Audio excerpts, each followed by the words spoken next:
Nyaya ndei. Dambudziko rangu ndere mwana wangu musikana wandauya naye. Ari kupi mwana musikana? Dambudziko nderei pa mwanawo? Dambudziko rake ndere kuti musikana wanga akarorwa, kurorwa kwakaita akanyatsobvisirwa zvakanaka pfuma zvise zvikaitwa mombe tikapiwa, asi aenda anogarako kumurume akaita vana vake vatatu. Chakazondishamisa ndechekuti murume wacho akazoya naye pamwe chete, vakasvika vakati mwana wenyu uya mai tatadza kugarisana bva angomusiya. Toda kuti abatsirwa adzoke kumurume wake. Hapana mhepo apa, hapana kuroiwa. Iwe unenge uchibva kumagitare unosvika pamba nguwai?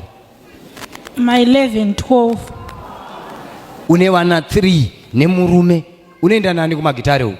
Neshamwari dzangu dzechikadzi. Mamuzvinzwa mai? Mwana wenyu uyu ndiye problem.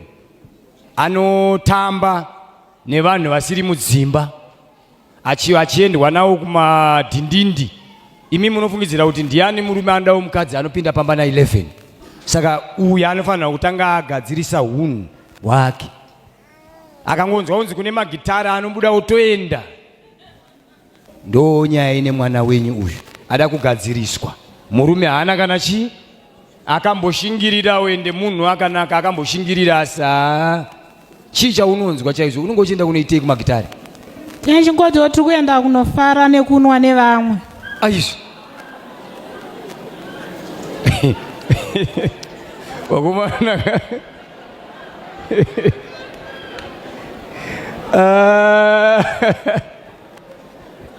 Haleluya. Ona utambudza chemberei kuti mwana wangu ngaadzokere kumba. Izvo imba yacho iwo hausi kutodii, hausi kutoida. Ada kunonwa hake na vamwe.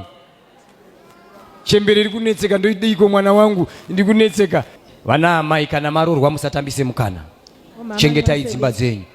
Musafurirwe nevanhu vasiri mukati medzimba. Imba haisiye pa Facebook kana pa social media. Reality iri mudzimba yakasiyana nepa social media. Gamuchira imba yako nezvairi, utende Mwari akakupa imba iyi. Vamwe havatorina dzimba dzipi. Musateedzere izvozvo zvinenge zvichitaurwa nevanhu vakakundikana.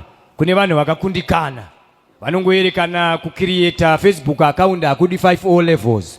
Dei kwaida 5O levels, dai wazhinji tisipo kucreate Facebook account. Akumbode chii? Kureva kuti nemunhu asingarizene wese anotenderwa kucreate Facebook account. Unosarudza zvekuteerera, mazvinzwa ka? Vamwe vari kuenda paFacebook vachiti haina handibvunzwe ndozosvika kumba na 11. Unozozviroora wega. Hakuna munhu anoda munhu anosvika kumba na 11. Hakuna munhu anoda kumboenda zvake kumbononwa achisiya vana. Amai vasiri responsible kawo vanosiya vana 3 ukakumba na 11. Saka murume anopedzisira ati ambuya mombe ndakakupai, mari ndakakupai, asi tari 10 haina deposit, don't worry. Kune mabhodhoro asina deposit ka? Ngaringoenda. Mwana uyu ari kuda deliverance. Munhu atakura mweya mutsvene. Chero panonzi apa uya apinde, kana munhu iyeye aine mweya mutsvene anopapinda. Panonzi apa panopindwa neawa neawa neawa. Kana uya akatakura mweya mutsvene unomupinza. The Holy Spirit will qualify you where you are not qualified. Saka takura imwe yachi paye pane pakatonyorwa kunzi panapa ndepe vanhu wakadai. Rimwe zuva unoshamisika wakutoita zvokukotsira uri ipapa, wapapinzwa namweya mutsvene. Kalaifi kanonzi aka ndeke vanhu wakadai. Rimwe zuva unoshamisika waapakati pawo vanhu wapi? Kana wakatakura mweya chii? Mutsvene. Mweya mutsvene zvinoreva chishamiso.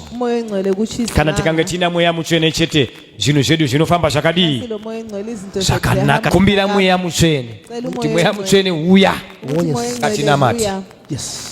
Tinonamata muzita renyu Mwari wamasimba, tichikumbira nyasha dzokudenga.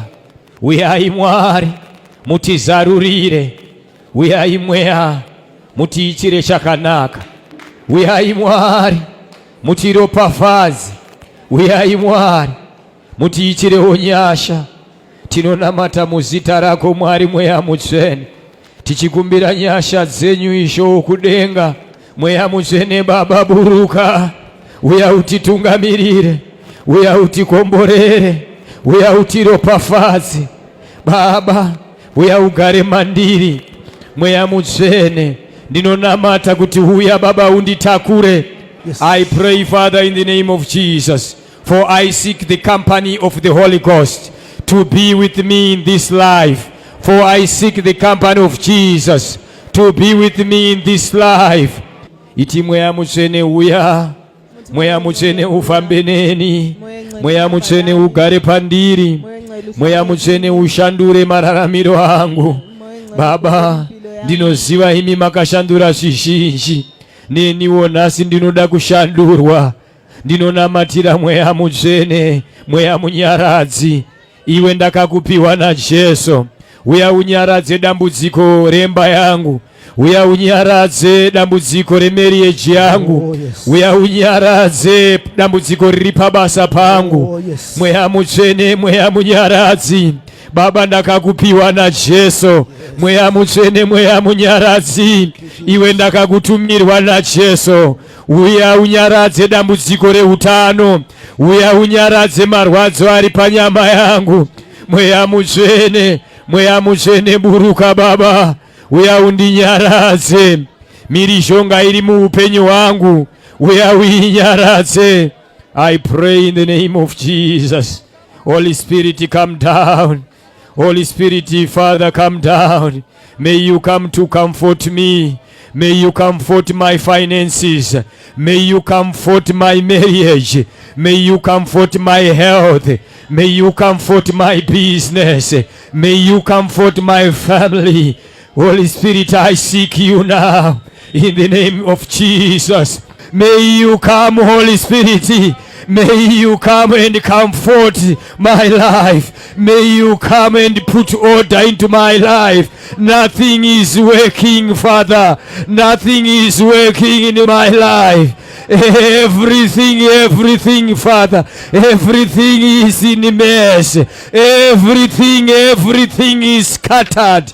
Now, Holy Ghost, may you come and comfort me. May you come and heal my life. May you come and heal my business. May you come and heal my marriage. May you come and heal my career. May you come and set my path straight. May you come and set my path straight. I pray in the name of Jesus.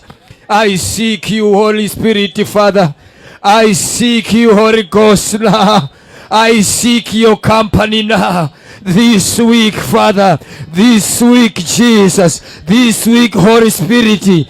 For I've been taught today that you are my comforter. You are my advocate. May you come and put everything to order. Mweya mutsvene Baba, ndanzwa soko renyu. Mweya mutsvene Baba, ndanzwa kuti muri muperekezi wangu. Makaita yenyu Jesu, mukandipa muperekezi, mukandipa munyarazi. Upenyu wangu Baba, hakuna chandinobata chinoendeka. Upenyu wangu Baba, zvinhu zvese zvakamira. Upenyu wangu Baba, ndiri muzvikwerete zvinotyisa. Upenyu wangu Baba, handirare hope dzakanaka. Bizimusi rangu Baba, rakamira pasina kunaka. Mweya munyaradzi buruka. Mweya munyaradzi ndakakupiwa Baba. Mweya munyaradzi buruka. Mweya munyaradzi ndakakupiwa Baba. Uya upe upenyu wangu direction. Uya ururamise nzira zangu. Ndinogara ndichirwara.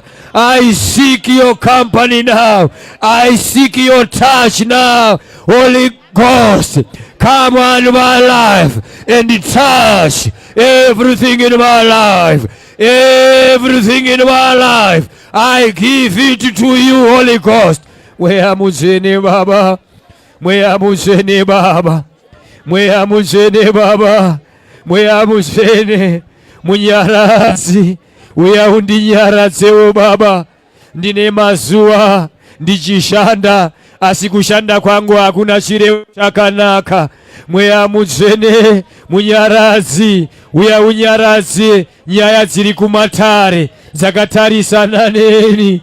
Mweya muzene munyarazi, uya unyaraze nyaya dzepabasa pangu. Mweya muzene munyarazi, uya unyaraze nyaya dziri pamarriage yangu. Mweya muzene munyarazi, uya unyaraze nyaya dziri mumhuri kwangu. Mweya muzene munyarazi, pane marwadzo ari pandiri Baba, uya unyaraze marwadzo ari panyama yangu.